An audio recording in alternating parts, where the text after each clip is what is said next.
argument completely and wholesale na can you just imagine kung ibang nakaupo sa Committee on Education? Education na Na wala as chair, di ba? O, Robin Padilla, ilagay natin dyan. Bato de la Rosa doon sa, let's say for example, agriculture. Di ba? Ang sa akin, napabuti yon. Napabuti yon, mas malaki yung capabilities na. I buy the argument that you can still be a good senator, even if you're not in the majority, but you can probably have more means if you're in the majority. And I've never had doubts, no? Time and again naman, pinakita naman ni Bam Aquino at Kiko Pangilinan that they've been with us in accountability, extracting accountability, progressive side, no? Naintindihan ko yung some sort of disappointment, but again, I always reiterate my plea, no, na let's be level-headed when we're dealing with allies who time and again have shown that they're with us on this fight. In other words, no to cancel culture. Let's try to understand them, cancel them out. Kung ano yung mga, kung meron silang mga crinos na red lines, at ang red line sa akin, hindi joining the majority.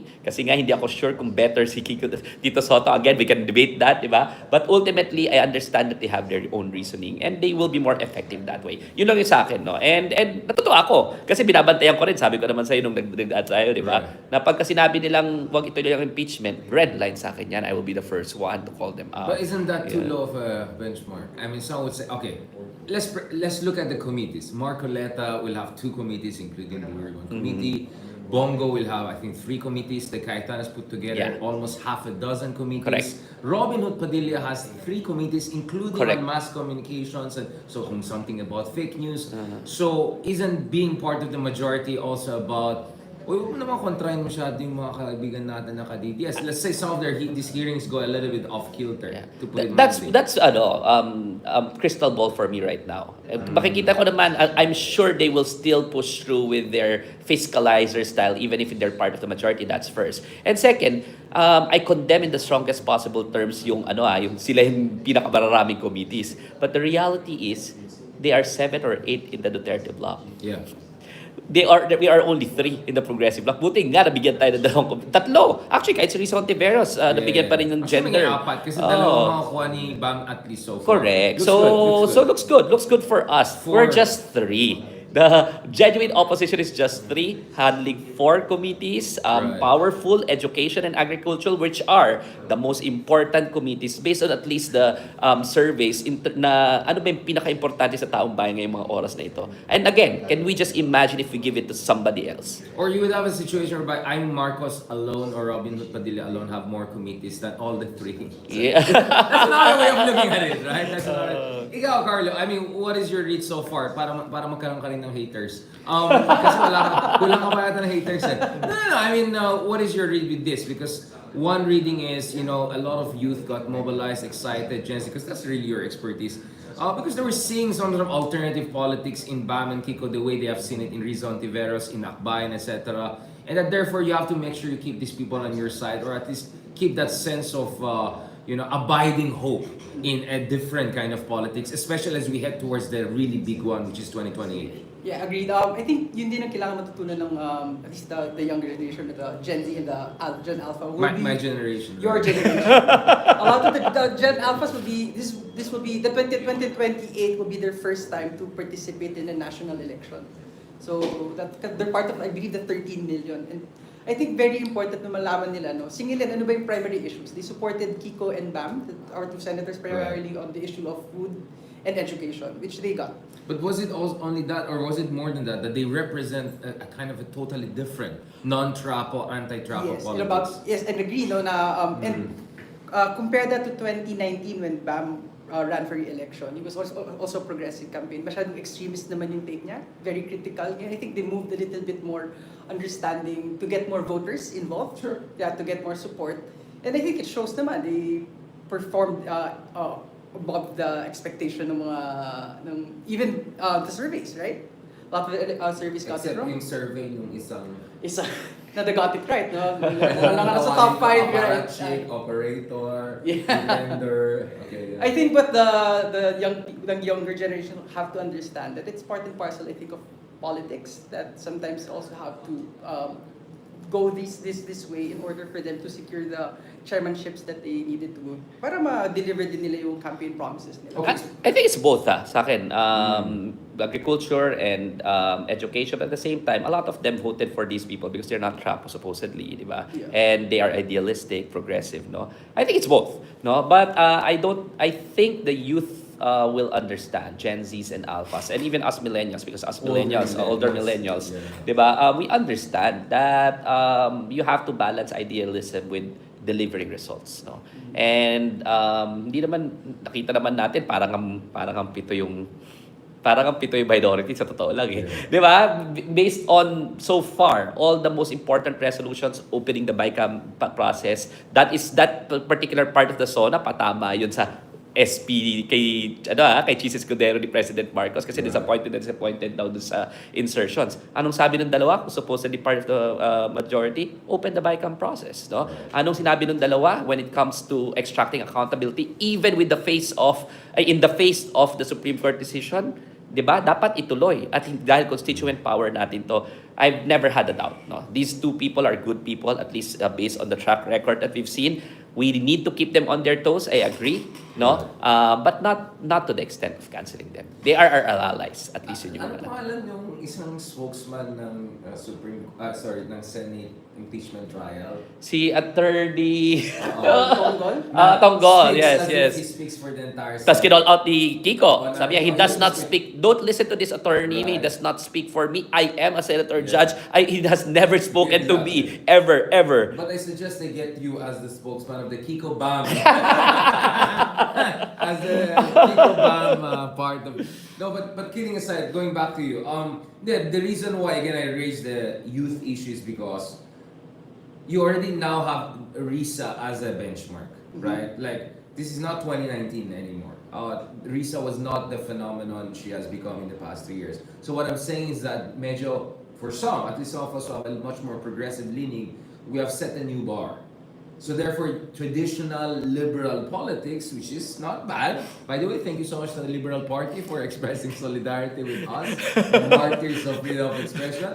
But you know what I'm saying? Like, the idea is that RISA is setting the bar even higher in terms of almost like against all odds, talagang ganon. And therefore, going immediately for majority kind of sounds more of a reversion to the mean rather than, you know, like ituloy yung ginagawa ni Risa. Kaya nga, some of us sarcastically said, akala namin si Risa may kailangan kasama, yung pala si Cheese pa rin, di ba? Yung mga ganon, di ba? But again, para hindi magalit ng tao, I'm just trying to make people understand saan galing yung criticism namin. Of course, gets namin, you have to be pragmatic, you have to get things done, hanap ng tao yan, di ba? Sounds like very much like BBM ng SONA.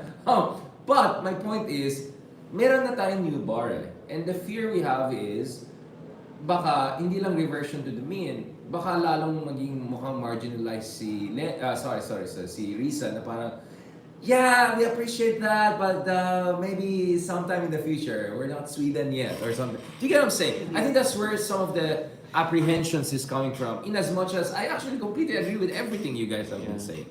I want to hear your voice here. So, naalala ko dito yung they made this meme na tatlo sila sa bangka when Sen Kiko and Sen Bam won, na parang tatlo na kami sa Senado, tapos marami nga nang madidisillusion nung nalaman na biglang they joined the majority. Marami rin nag-alala, lalo na sa mga madaling madisillusion na youth natin pagdating sa issue. So they are, right? Hindi lang tayo mga matatandang millennial. Maraming na shock kasi parang are these the people we voted for, na parang, and then syempre nakiride na rin yung trolls ng haters ni Sen Kiko at ni Sen Bam. But ultimately, yun nga, I think the rest will have to be seen how progressive they will be. And I think yun na naman yung advantage, no? They set, like you mentioned, mataas na yung bar. Grabe rin siguro maningil yung mga, lalo itong mga Gen Z, mga kabataan natin. Kasi ito yung pinangako mo. So I think that... Dapat masanay-sanay yung mga politiko na ganyan na ngayon ang constituency mo yan, hindi naman natin sinasabi na kalaban na natin sila. Kasi I think may mga tao nag-react, grabe naman kayo, parang hindi naman natin kasama. Pero wait lang, bakit ang expectation nyo is sunod-sunuran lang kami? We can be in the same team and yet, I mean, it's like in coach, right? Minsan, even sa coach, sumisingil ka, coach, bakit naman ganun nangyari? Baka naman gusto mong ganun, di ba? Like, so I think sometimes maybe there's this culture na there's an expectation na 100% you'll just go with the flow. Tiwala lang, I don't buy that. Yeah. Trust but verify maybe, but not tiwala lang. Pero okay din yung ginawa na action din yung feedback that they got from the youth sector na parang marami kagad up in arms. It only goes to show na that's the ganun ka-liit yung tolerance nila na please don't mess this up. Please support our advocacy. That's the reason why we supported you. So I think yun naman din yung I assume and I pray na hindi nila ma-drop yung ball on that one. Right. Pero meron talagang mga nagtrato sa kanila na parang kaaway na sila. Which we also have to, I think, We also- just have to, I just want to say that, di ba? Because it's a fact. Ang daming mga nagsasabi na pinagsisihan namin, binoto namin kayo, as if na-judge na yung buong track record nila, and as if na-prejudge na, hindi pa nga nagsisimula yung termino nila. Di kaya what I'm saying? Na parang okay din na sabihin sa mga tao na magkaroon din tayo ng konting disiplina when it comes to the tone of voice that we use para sa mga allies natin. Supposedly, di ba? I think iba dapat yung tone ng voice natin kay Bongo, kay... Ano ba yun? Kasi hindi mo yan allies eh. Ang sinasabi nga ng mga tao, and this is, sabi ko kanina medyo off the record, pero sige, sabihin ko na rin nonetheless, kahit live tayo, no? medyo Hindi ko na mababawi. Live na Ang tayo. sinasabi ko nga kanina, a lot of people also even if well-meaning yung nagsasabi na Risa na or si Risa has shown the higher standard. Risa is the progressive leader of the opposition. I know that they mean well, but a lot of the people in our allies also got turned off there na parang siniset apart yung expectation ninyo. So, marami ako narinig na gano'n na parang siniset apart yung si Risa as if para siya ba yung lumulutang sa na leader of opposition as of the moment. And amongst allies, marami nagsabi ang aga naman nito. Magtrabaho muna tayo. So, sa akin, it's also because of the vitriol of the rhetoric na supposedly amongst allies, iba dapat kasi yung trato mo eh. Compared, I get the fact na dapat mas taas yung standard amongst us. Pero iba rin dapat yung trato mo when it comes to the vitriol of Constructive criticism. dapat so I think there's a healthy balance But you know, there. the counter argument to that is, I want to get off your point, is the counter argument is that there were some people who were starting to discredit Risa and say, wala naman ang bagyan si Risa. Mali rin yun. Mali rin yun. So I think, it became this kind of spiral of back and forth. Correct, amongst allies. Amongst Kaya lang I said, hep. So Sino ba actually, kaaway? The vitriol was coming from multiple sides. Correct. Including from some friends of ours na mukhang hindi sila believe kay Risa as the standard Correct. bearer. Mali yun. And remember, when Risa just said open siya to be standard bearer, she never said akin yan. Correct. There was quite a pushback, and not to mention, many people also felt na never nagkaroon ng follow-through doon sa passing the baton Correct. to Risa. Do you get what I'm saying? Hindi, kaya yung mga So well-meaning I kay completely Risa. agree with you, but I'm saying there's another side to this story within I agree. this world. I agree. Kaya nga sa akin, hold your, Yeah. teka lang, kabalma tayo, let's have a lucid conversation. Kasi even yung mga well-meaning kay Risa, na medyo sharp yung language nila, I'm not sure if it's effective in trying to Yeah, uplift it's gonna alienate Risa. people. Oh, it's alienating some people. It's starting to become counterproductive. And then nagsasabi na parang, masyado naman yata yung akbayan sila lang ba? Tama. May mga gumagano na, nakikita ko lang sa mga feeds ko. Sabi ko, wait, hindi po tayo magkakaaway dito, magkakampi po tayo dito. Let's check on each other, di ba? Let's make sure that we're all accountable towards each other. But yung vitriol, please, yung cancel culture, please, let's eyes on the ball. Hindi tayo magkakalaban. Okay, sorry Carl, I have to come in again on this. Dan, maybe we can get the audio thing because there's some people I think want to have a better audio. Yung pwede natin idikit yung yung meron tayong ganun. Yung tingnan mo sa loob, yeah. Maybe you can use it. It's okay, we're flexible. No, I mean, ganito. Obviously, there's again another backstory to this. I know this again as when I and Sonny Trillanes reacted to that 40-45 minutes talk between Sara and Lenny at the height of everything, considering also what the Dutertes did to Senator De Lima. Now, Correct. okay, let me make it more personal. I think that's where things got a little bit ugly because kami ni Sonny were being like maligned as being, toxic masculinity kayo, ganyan kayo. And okay, sa akin, go ahead, bash me. But I think, considering how much sacrifice Sonny Trillanes has made, how much he has risked his life, that was really below. I mean, talagang for me, unacceptable yung level of vitriol against Sonny Trillanes. I agree. And my sense is, and people can check it multiple times at Sonny on my show, galit pa rin siya. And parang ako pa yung, whoa, let's not go there, right? So, but I understand where Sonny Trillanes got, like, papatayin na nga ako ng mga Duterte and ganyan, tapos makipag-meeting lang kayo, tapos galit pa kayo. Alam mo yung mga ganun? Like, I'm just saying it for what it is. So what I'm saying is that that's the passion of the moment. Now there's also this kind of backstory. So sana naman when Sonny Trillanes or even ako, when we criticize, we can just defend Lenny without attacking us. I agree kasi nga yung I think petrol. that was really Correct. bad. That was Dapat hindi ugly. kayo natake kasi hindi makalaban si Sonny Trillanes. Si Sonny Trillanes right from the very start kung sa pinaka mahihirap na panahon kasama natin yan. You agree with him, you disagree with him in a lot of issues, he deserves some sort of, di ba, benefit of the doubt na hindi mo siya ika-cancel just because you disagree. So I agree, dapat hindi ka sasabihan ng ganyan, hindi gaganunin si Sonny kahit na nagki-criticize lang siya kay Lenny, right? That's why sabi ko nga hindi tayo magkakalaban. Yung, di ba, keep our eyes on the ball. Pabalik ang mga Duterte. Sige, kung ganito tayo amongst allies, di Okay, ba? my point is we need the confliction point. Yeah. That was always my suggestion. Sorry for the military term. Like, okay, we're really not gonna agree on certain issues even though we might be from the same universe. So let's just have, parang terms of, the confliction. Okay, ganito, wag nating sabihin sa public, sa Twitter tayo mag-aaway. At walang bastusan, di ba? Kasi feeling ko, bastusan na yun when kine-question yung, wala naman ambag si Risa, mananalo pa rin sila, di ba? Pangit yun, pare.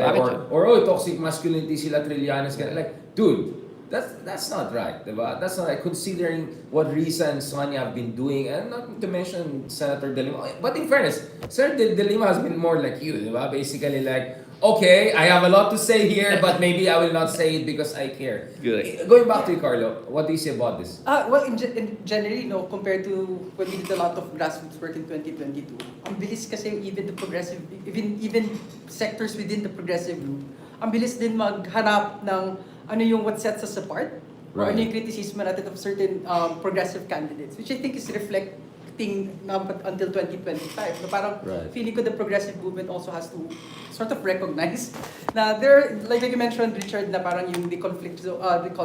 Kasi ang impact nun on the ground, imagine na lang yung mga principals natin nag-aaway. Paano pa kaya yung grassroots organizing yan? Correct. Na parang hinahanap na kagad, tatalo na kagad yung mga principal natin. So how do we get more people on board if that's the case? Kaya dali natin biyakin eh. Just to be clear, Carlo, you're the guy on the ground mobilizing people more than any one of us, alright? Ako nag-iingay lang ako dito sa mga platforms. But unfortunately, that gets me love. No, but you're the one on the ground. Yes. Like in terms of emotions, yung texture of reality, pressing the flesh. Yun nga, like, so what is your advice? Kasi ito na, meron na tayong ganitong backstory eh. At medyo malalim yung hugot ng iba. Yeah. Hindi ko na kailangan sabihin ano yan. I think I've said it already. So, how do we deal with this hugot and keep the kids, excited? I don't mean to dismiss yung pinagdaanan din ng ibang mga reason, ng iba-ibang sectors for criticizing different sectors or their critique of other principals or other leaders. But I think there's a bigger threat up ahead, and it's the return of the Dutertes to power. Right. Let me build on this thing because here, I'm not saying this because may mga DDS na nag-petition sa akin, but I've been on the record since last week. I said, I also do not agree with people attacking Marvic Leon, because I'm feeling he's quite a progressive person. I've seen him, I've interacted with him in the past, etc. Like I understand the frustration of people with the Supreme Court ruling, but I feel attacking him personally, the way a lot of people have been doing, could also alienate some of the justices who could not only become the next Chief Justice, but also people who, my senses, could be on the right side of history. Dina, I can see in your eyes that parang ayaw mo sagutin. I'm just saying along those lines. Now I took the pragmatic line and I said, you don't want to also alienate people like Justice Leonen, who is known for his progressive stance and who could be our next Chief Justice. As I mentioned, the Supreme Court is not an infallible institution, no.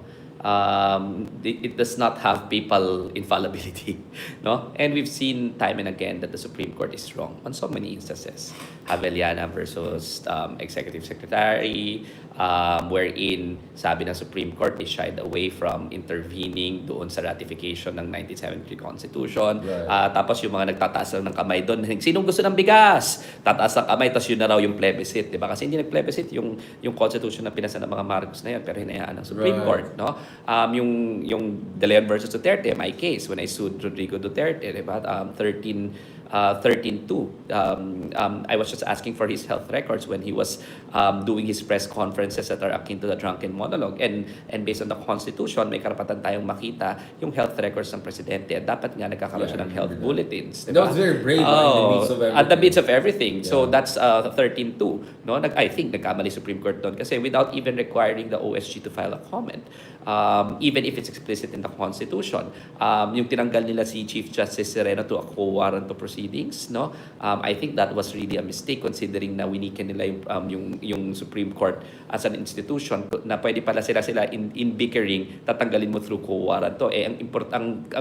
Ang linaw sa Constitution, and that was the intention of the framers, that they can only be removed through the process of impeachment. Any first-year law student should know that the constitutional framers are unanimous there na dapat yun lang yung method para matanggal sila. What's the point? The point is, the Supreme Court as an institution is a human institution. And it is part and parcel of our tripartite democracy intended to check each other. But the ultimate check is the public. That is to say that the Supreme Court should not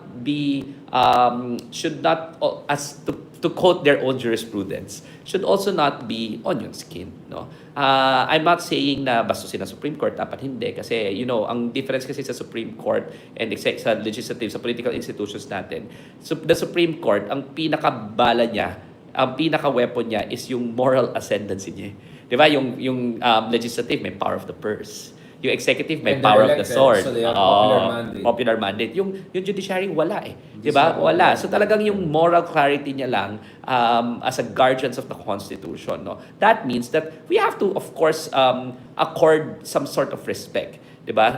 Na hindi siguro present sa legislative and executive kasi political process yan, political offices yan. That said, hindi rin dapat free from any kind of criticism ang Supreme Court. And in fact, it is our duty.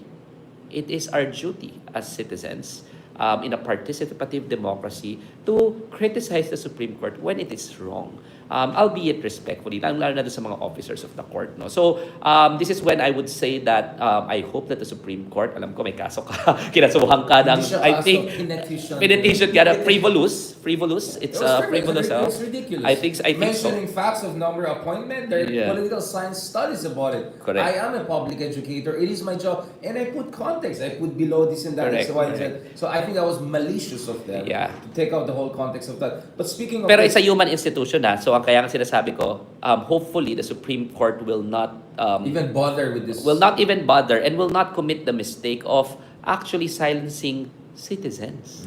Diba? Citizens, ordinary citizens yan eh.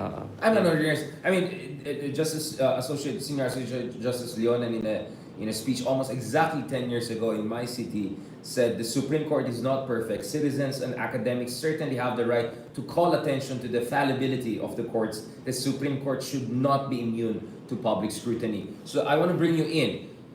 Clearly, unless sobrang third world ka mag-isip, hindi dapat monopoly ng mga constitutional lawyer or any law. You shouldn't have a law degree to be able to be in a position to say something on a matter which reflects our constitutional democracy. Diba? We are the ultimate sovereign and the Constitution is the highest representation of that. Exactly. And then yun nga, was it the saying na parang the rulings of the court are not edicts from heaven? Yes. Said that, no? Na parang it's very, that characterizes it very well na we still live in a democratic society and no one is above criticism and feedback from, especially from the institution. The two of you already mentioned that the Supreme Court said na rin that we're not above reproach. And yun na lang, it's scary that even an academician, by the way, Richard, we support you on this issue. We stand with you and Kong Percy. You want to say hashtag I stand with Richard? Hashtag I stand with Richard and Kong Mother Percy, no? Dan, you want to say? Yeah, please go ahead. So I was saying na it's very chilling na when you provide feedback, and our institutions are stronger primarily because it's open to criticism and feedback from the sovereign, which is us. The Filipino people. And what are we teaching our younger generations na parang you can be easily brought to court if something like this prospers, na meron lang silang hindi gustong sabihin sa'yo. Chilling effect, right? I mean, maybe some of us, as normal as we are, we may have the resources to defend ourselves or platforms. I can go on TV. I'm part of the media. I'm part of the academy. but what will be the effect on someone who doesn't have that platform or resources? So like, oh my God, si Darian na, ginanon lang for just mentioning certain facts. So baka hindi na ako magsalita, di ba? Although it looks like hindi yan ang naging effect. It looks like nagkaroon ng actually opposite effect, right? Don't you think this whole DDS lawyers with very questionable background, to put it nicely, actually have done a disservice to by sensationalizing this issue or Nagugulat lang ako or dito sa appearing mga DDS lawyers na ito na yung si Sara Duterte na napak na ng sheriff, no, na nag-enforce ng court order, hindi mo naman narinig sa kanila na let's respect the courts. She is an officer of the court pa, no? Hanggang ngayon, hindi pa siya napaparusahan dyan. Hanggang ngayon, walang kagalos-galos si Sara Duterte na sinapak yung court sheriff who's enforcing a court order. Saan yung sinasabi dito mga lawyers na ito nung sinasabi na respect the judiciary as an institution? I call on them right now, kung totoo na gusto nyong respetuhin ang institution at ang judiciary as an institution, di call for the punishment of Sara Duterte for what she has done doon sa court sheriff, no? Kung hindi, wala nang respeto sa lahat.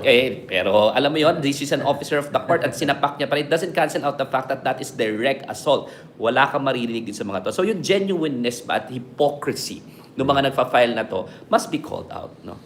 Tsaka gusto ko lang din i-add na parang there's this erosion of public discourse now, na parang babarahin ka na lang bigla. Sige, ikaw na lang magaling, or ikaw yung abogado. Mas magaling ka pa pala sa Supreme Court eh. Yo. Yan. So parang feeling ko. Pwede naman, di ba? Mas magaling. Pwede naman. Pwede naman. It's a human institution. That's what we're saying. That's what we're saying. In theory, I don't think it's impossible. No. Kahit mas bata ka, hindi ang galing at ang talino at ang pagiging tama, hindi yan factor ng education, hindi yan factor ng age, hindi yan lang yan factor ng experience. There are instances na kahit yung mga mas bata sa atin, mas tama. Yung mas hindi kasing taas ang edukasyon sa atin, mas tama, no? So, lahat tayo dito dapat we mutually respect each other's point of view and we try to listen. And then we do a healthy debate, even with the decisions of the Supreme Court. Again, at the Supreme Court, tandaan natin ha, public officials yung mga yan.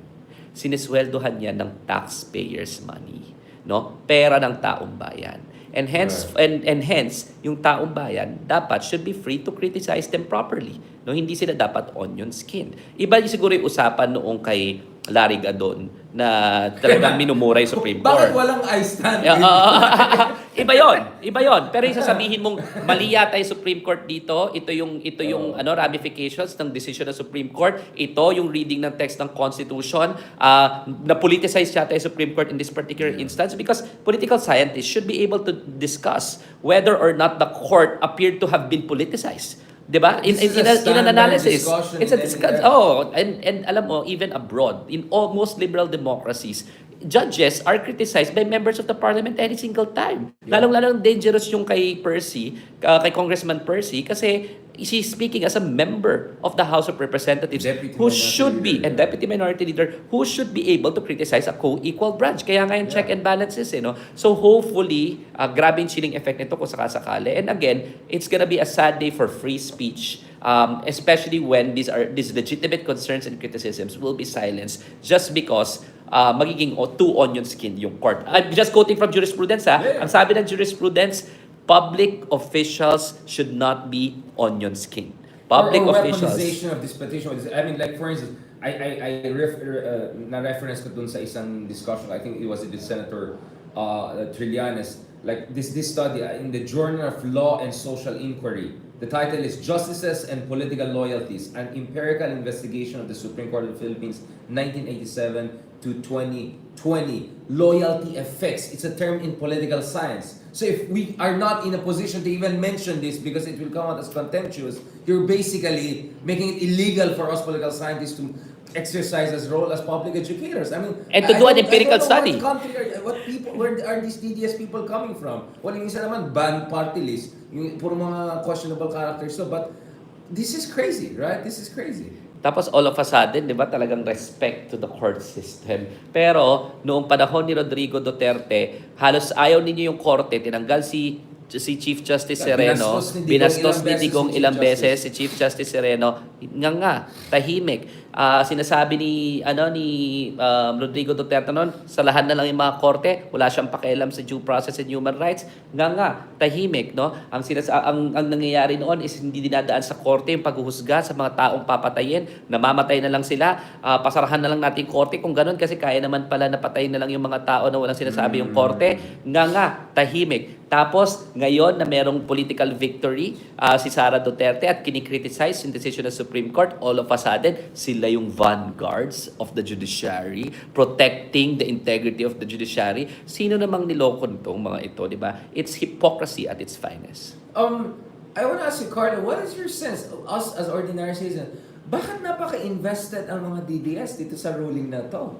They seem very invested in this ruling. Bakit kaya? I wonder, I've never seen any DDS so invested in a Supreme Court ruling and defending it at all costs and trying to silence any criticism, weaponizing petitions. Bakit kaya sa tingin mo?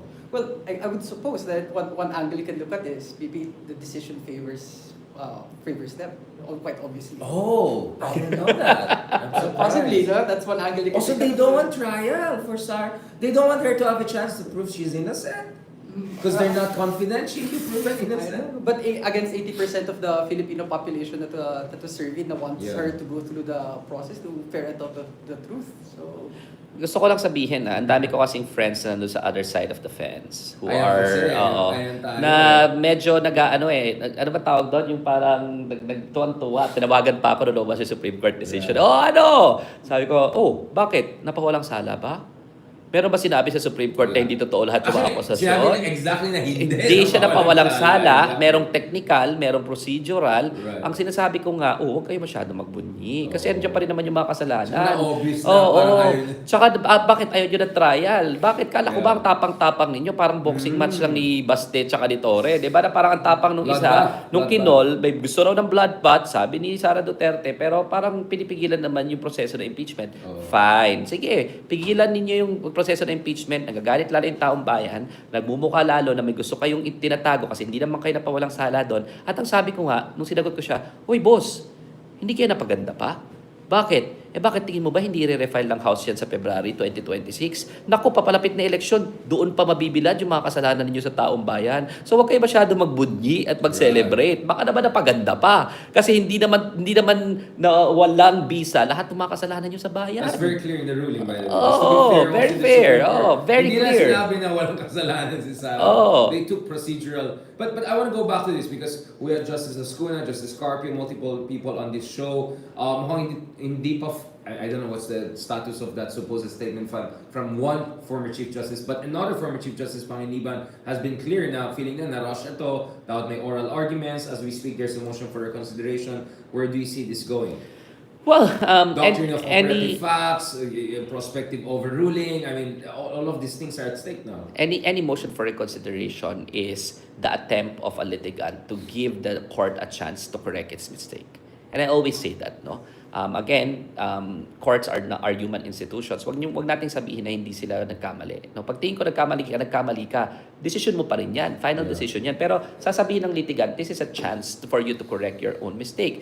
And the reason why I think and a lot of legal luminaries have already also spoken up, a lot of lawyer groups, even the Free Legal Assistance Group, the NUPL, mga law schools, mga retired justices, mga law school deans, almost unanimous na sinasabi na parang nakalimutan na ang pinag-uusapan natin dito ay process of accountability. Ibig sabihin, kung law on public officers yan and public accountability, ang pinaka-importante is to give effect to the intent of the Constitution to hold these officials accountable. And by promulgating new rules. Kasi sinunod naman ng House yung rules sa Francisco versus House na i-refer ang initiated ang isang impeachment complaint pagka may nag-file at ni-refer sa Justice Committee. In this particular instance, hindi sa ni-refer sa Justice Committee kasi merong second mode. And yun yung direct mode na iaakyat mo sa Senate of the Philippines. Bottom line is, hindi pwedeng prospective yung rules. Para ka nagbo-boxing, nagba-basketball, tapos sinabi mo, ay, inurong yung 3-point line eh. Hindi na 3 points lahat yung mga yan. Or may time travel. Oo, may travel. Di ba? Hindi pwede. Kaya lahat yan, basically yan sa aming mga law students, sa mga law students, sa lahat ng law students, saka sa aming mga lawyers, na in remedial law, pag remedial ang measure, pag procedural, although tama yung pinopromulgate mo, it cannot be binding retroactively. Prospectively yan. So assuming na natin na tama yung mga prescribed ni Justice Leonen, pero I disagree, at saka nung majority of the Supreme Court, dapat prospective yon. Unfair. Kaya nga sabi ni Justice Ascuna, yung fairness doctrine kailangan i-impose i-adopt, and at the same time yung doctrine of operative fact. Ang ibig sabihin lang noon, prospective dapat. Hindi mo pwede i-retroactive sa may, hindi na pwede. Yun lang. So just to finance this discussion, I mean, where do you see this going? Because Justice Ascuna seems to be more optimistic that maybe there's a kind of an off-ramp here, but many people remain skeptical na considering this was ang bunk and na parang malabo daw na the court will. Is there a climb down potentially out of here? Based on my Let's say experience. split the difference. Split the difference. Is there a way? Based on my experience, it's rare that the Supreme Court Very rare. reverses itself. Pero it's not unheard of. Dati nga, mere letter lang eh. Mere letter lang na Estelito Mendoza before.